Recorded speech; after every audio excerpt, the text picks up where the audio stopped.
नमस्कार शेतकरी मित्रो, मी दत्तात्रय नामदेव येळवंडे, मुक्काम पोस्ट पाईट, रोंदळवाडी, तालुका खेड, जिल्हा पुणे।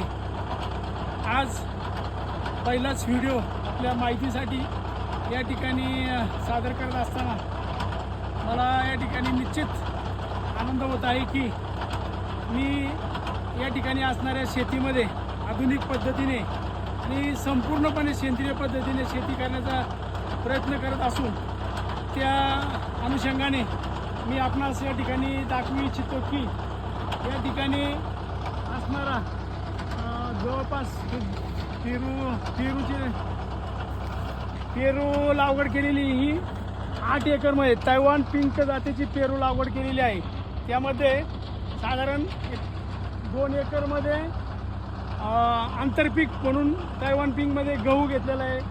त्याच्या पुढं आंतरपीक म्हणून पेरूमध्ये हरभऱ्याचं पीक घेतलेलं आहे आणि त्याच्याही पुढं 2 एकरमध्ये तैवान पिंक पेरूमध्ये आंतरपीक म्हणून कांदा, लसूण आणि बियाचे कांदे असे आंतरपिकं घेतलेली आहेत। या ठिकाणी मला निश्चित सांगावंसं वाटतं की या ठिकाणी बघा अजूनही ड्रॅगन फ्रूटची सुद्धा लागवड करण्यात आलेली आहे आणि ही लागवड या ठिकाणी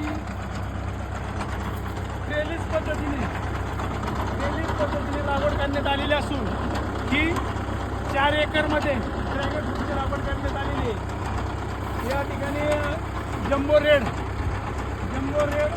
व्हरायटीचे ड्रॅगन फ्रूटची लागवड करण्यात आली आणि त्यामध्ये आंतरपीक म्हणून कांद्याचं पीक घेण्यात आलेलं आहे। तसेच आपल्याला या ठिकाणी हा ट्रॅक्टर दिसतोय, याच्यामधून ही सगळी जैविक खतं या ठिकाणी खताचे ट्रेंचिंग करण्यात येत आहे। तरी या ठिकाणी मी आज या ठिकाणी कुठल्या त्याचं ट्रेंचिंग केलं जातं ते मी आपणास दाखवतो। हे पहा, याच्यामध्ये हे निर्मल सीडचं बायो संजीवनी असणारं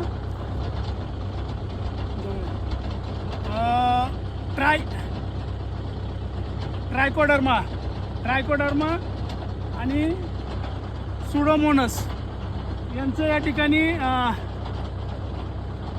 ड्रेंचिंगद्वारे बुरशीनाशक म्हणून या ठिकाणी सोडण्यात येत आहे। त्याचप्रमाणे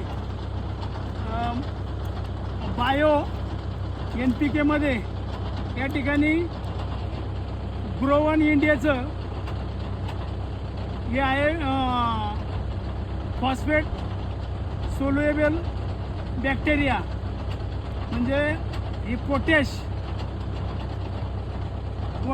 फॉस्फेट आणि नायट्रेट या तिन्ही गोष्टींचं या ठिकाणी बॅक्टेरिया या ठिकाणी सोडण्यात येत आहे।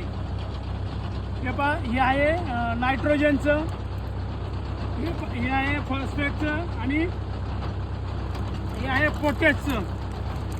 अशा तिन्ही प्रकारचे बॅक्टेरिया या ठिकाणी एक ड्रेंचिंग म्हणून या सर्व फळबागेला देण्यात येत असून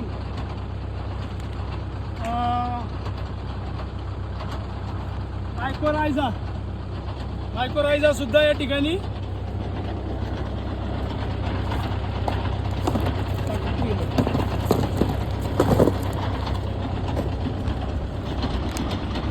निर्मलचं हे मायकोरायझा सुद्धा ड्रेंचिंगद्वारे या ठिकाणी फळझाडांना देण्यात येत आहे।